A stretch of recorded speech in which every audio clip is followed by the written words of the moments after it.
Hi folks, and welcome back to Cooking with Danny Ray to help fight COVID depression. Today's episode is about something that I truly love, and I probably say that about everything I cook because most everything I do love. That's why I like to cook it. This is one of my favorites though, and I think you'll like it. It's shrimp and grits. For those of you who don't eat grits, you don't know what you're missing. And if you don't eat grits the way Danny Ray fixes them, then you really don't know what you're missing. A lot of folks put variations on grits. Shrimp and grits was a South Carolina sailor's breakfast at one point. And a guy named Bill Neal, I think his name was, he took it into a place called Crook's Corner Restaurant, and he turned it into a wildfire blazing across the country. He added bacon, he added mushrooms, and some other flavors in there that were not there before. I am a bit more of a traditionalist, I guess you would say. There are a lot of things that I have eaten that somebody has tried to take a real basic recipe and turn it into some fancy gourmet thing.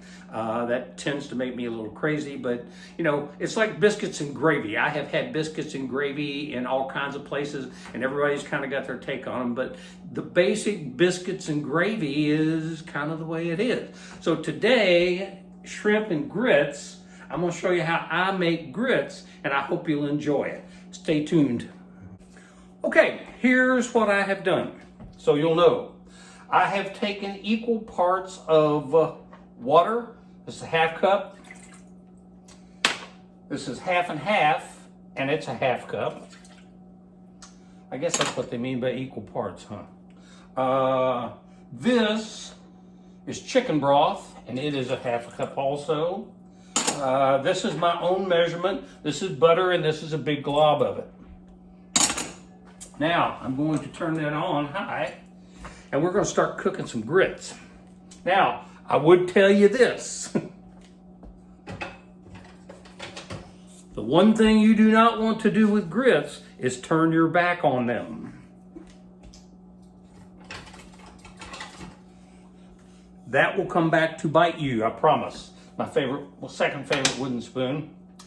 And I use aluminum cookware. I like it, it's light. It's got great handles on it. And as long as you don't mind using the soft stuff to work with or wooden utensils, it's a great thing.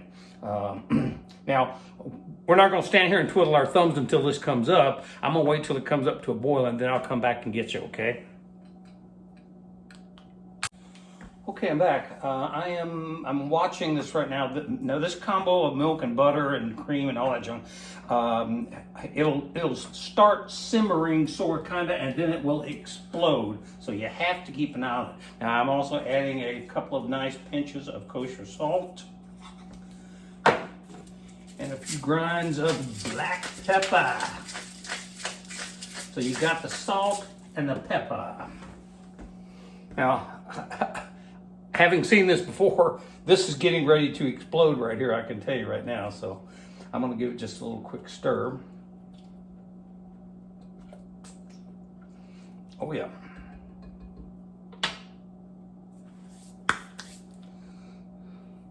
I love grits, but I love fairly traditional grits with just butter. You know what I'm saying? Salt and pepper. Those folks who put sugar on grits should be killed. And there it comes.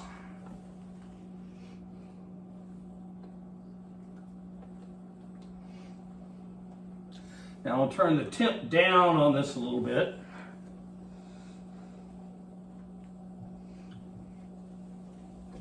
And here's what I tell you. I'm probably not going to take much of an eye off of this until it is done, and then I can put it on a back burner and let it just kind of keep warm. But for the moment, I'm going to watch it pretty close. Now, you may also have noticed I am keeping chicken broth and cream over here. As it starts to thicken, I will start to thin it to the consistency that I am looking for. I would urge you guys to do the same. I'm gonna let this work for a while, and then I'll come back and see you. Love you, bye. And by the way, I wanna let you get a look at this real quick. That is hot as lava. You do not want to get that on you, by the way. It gets rough, very rough. Back shortly. Now, as I mentioned, it's starting to thicken up quite a bit, so I'm going to pour a little chicken broth in, thin it out. It'll thicken right back up, I assure you. I'm also going to pour in a little bit of half and half. And then I'm going to keep it whisked up real good.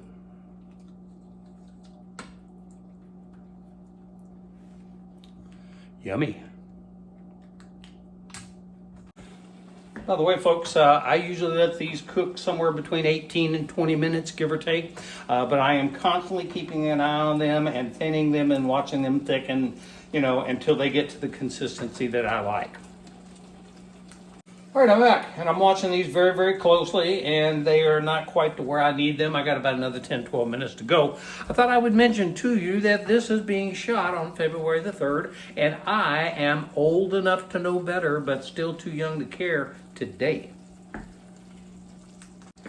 Okay, grits are labor intensive. It's constant watching, stirring, thinning, watching, stirring, thinning. It's quite the deal, but worth it. All right, folks, I am back.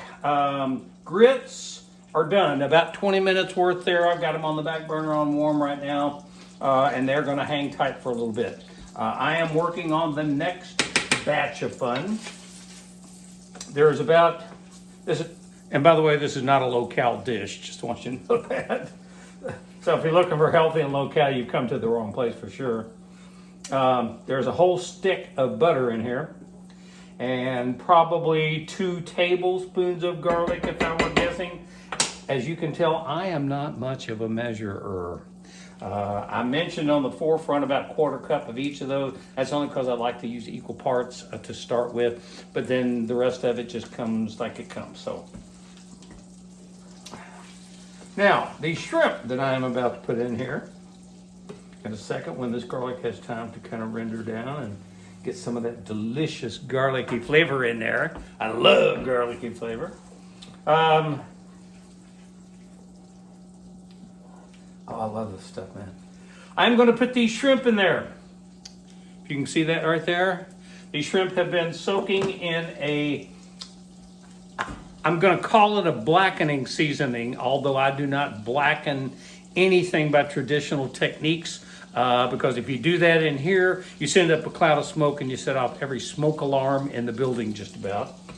So I use blackening seasoning because it tastes just as good if it's baked or fried or whatever it is. I don't want to name any particular one, but his initials are Paul Prudhomme. Now, that being said, I'm going to drop these little shrimps in this bath of garlic butter. Oh, yeah, baby. And I'll be honest with you, shrimp and grits and all that stuff, I keep a pretty close eye on stuff like this when I'm cooking. I don't walk away from it and leave it. I like for it to turn out really, really nice. And if it doesn't turn out really nice, I flush it.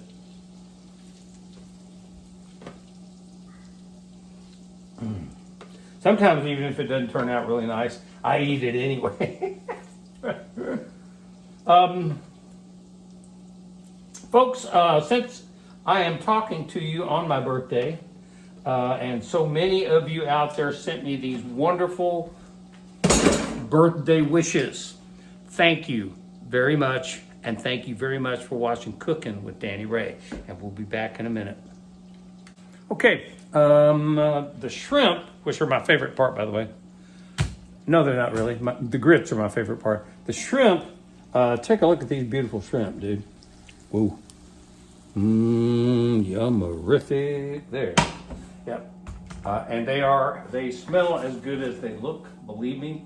Tons of garlic and butter. I want to repeat, this is not a low-cal dish. So if you're looking for healthy and low-cal, you have come to the wrong freaking place altogether. But these are just about done, and we're going to put it together in the form of shrimp and grits dish. I don't know what to call that. Call it anything you want to call it. That's what I think. Hey, thank you all for watching Cooking with Danny Ray. Ladies and gentlemen, I present to you shrimp and grits a la Danny Ray. You can see them nestled in their little layer of butter. Yum, yum, yum. Love you guys, and thank you so much for watching Cooking with Danny Ray.